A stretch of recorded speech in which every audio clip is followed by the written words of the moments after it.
Hello, I'm Bill Glose, Books Editor of Virginia Living, and today I have the privilege of speaking with former Poet Laureate of Virginia, Carolyn Kreiter-Foronda. Today we're going to be talking about her new book, The Embrace, and about poetry, art, and life in general.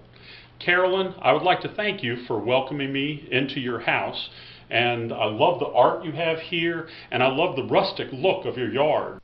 This is such a beautiful and peaceful setting back here. I especially love how the creek pours into the cove right in your own backyard. I can see where the influence of your previous book, River Country, came from. Yes, the environment that surrounds us is very conducive for writing, number one.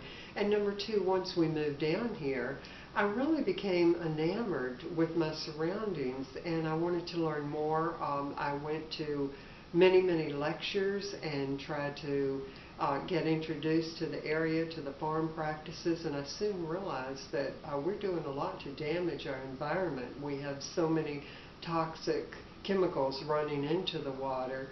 And my book, River Country, really focuses on environmentalism and our need to be aware of the environment. I also use nature symbolically in my writing, not only in River Country, but in all of my books. I pick up on the imagery, the natural imagery that surrounds us, because it really does get close to the universal themes in life. You served as the Poet Laureate of Virginia from 2006 to 2008. What do the duties of this position entail? Well, actually, there are no specific duties. The Poet Laureate is supposed to be physically able to go out and give presentations and also workshops. You don't even have to be an educator. What is most important is your background as a writer. You have to have produced at least one book, and also the committee looks at the honors and the awards, and the final selection is made by the governor. And Governor Tim Kaine made the selection for me. As an educator, I did go out and I did innumerable workshops, as you know, and also I gave many poetry readings. I just thrive on teaching. That is very much at the core of my being. While your current book features the life and art of Diego Rivera and Frida Kahlo, two of your previous books feature your own artwork on the covers. How do you feel that art and poetry complement each other?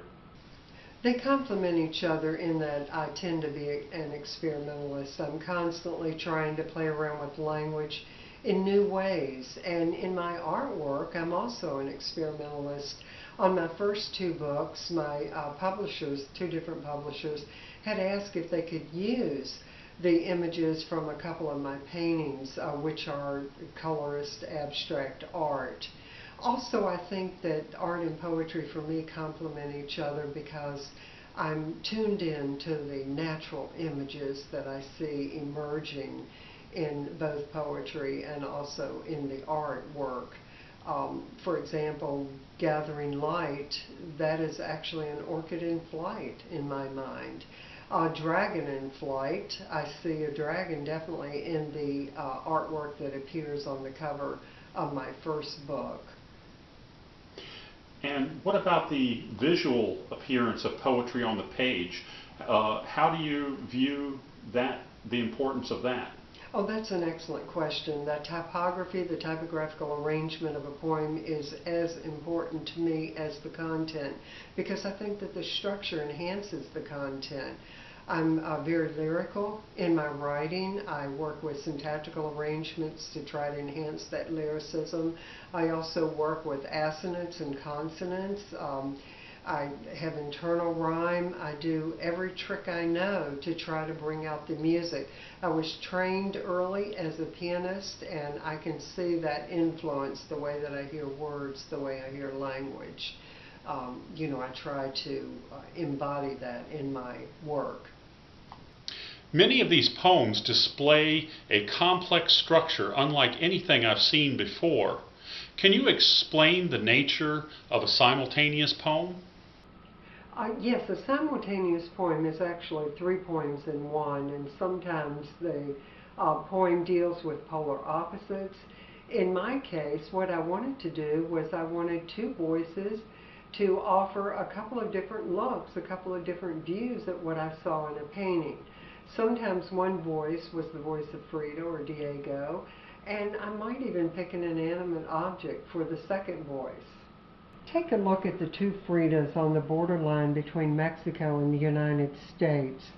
Both voices are those of Frida. You can read poems down the page vertically. For example, the first poem is in Frida's voice, and you can read the standard font down the page. You can also read the second voice, which is italicized down the page vertically.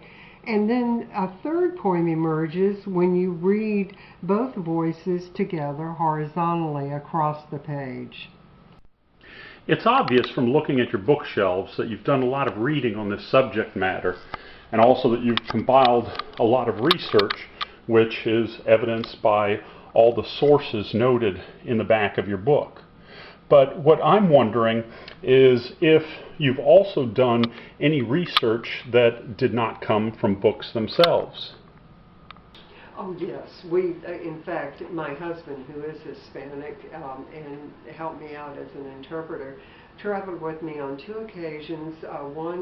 Once we went in 2006 and then again in 2010 to Mexico City. We traveled not only to the outskirts of Mexico, but we decided to go out to the mines so that I could see what it was like in that territory and get a sense of the natural surroundings. I think what was most helpful was going to the Ministry of Education, where I saw Diego's murals on site, and we also went to the Dolores Olmedo Museum, which houses a large collection of Frida's and Diego's work. We went to the Contemporary Museum of Art in Mexico City, where I saw Las Dos Fridas, the two Fridas, painting, which is magnificent, I might add. And we went out to Coyoacán to see Frida's Blue House, and went over to San Angel to see the Casa Museo, the museum house of Diego. What surprised you most during your trip, and did any of those surprises work their way into the book? You know, I think I was mostly just amazed by the grandness of Diego's murals. Everywhere I saw them, I was surprised. I thought that Frida's paintings would be the one that would capture my eye and hold my eye, and then the book would just revolve around her. But oh no, once I saw what Diego had to say about the indigenous people, about their festivals, about their work habits, and about the difference between the upper class and the lower class, which he wanted to see, be able to get along, the whole book changed. Everything changed. That was what surprised me more than anything else. I also think I was surprised a little bit about the symbolism in Frida's works, because when you see some of the smaller paintings, you know, when you see them on site, you can notice all of those details, the richness of that symbology, which played a huge part in the book. These poems are filled with such emotion. It's obvious you feel great passion for these artists. Yes, you know, when I look at the artwork of Diego Rivera and Frida Kahlo, I do feel I feel their passion. And in fact, when I first saw their artwork, I felt as if they were talking through me, and that's when I decided I had a book in the making, and I began writing the poems. All you have to do is look at Diego Rivera's murals on site, and you see the indigenous people, and you care about their plight just as he did. And the same thing for Frida. After her horrific accident where she was impaled by a rod during a bus accident, she led a very different life because she was somewhat disabled, to put it mildly. And all of this angst comes out in her paintings. And I think any of us who have been through our own difficult times, such as I went through when I was much younger and nearly died, I had a near-death experience, I think that opens our eyes to the difficulties that others face. And what advice do you have for the beginning poet? I think that all beginning poets need to read as much as they possibly can. Read other poets, listen to their voices, try to find your own. Look at how poets work with language, discover as much as you possibly can. I also feel that beginning writers need to revise until they can make every single poem as cohesive as possible. And finally, work to discover your own unique way of expressing. Thank you very much for your time, Carolyn.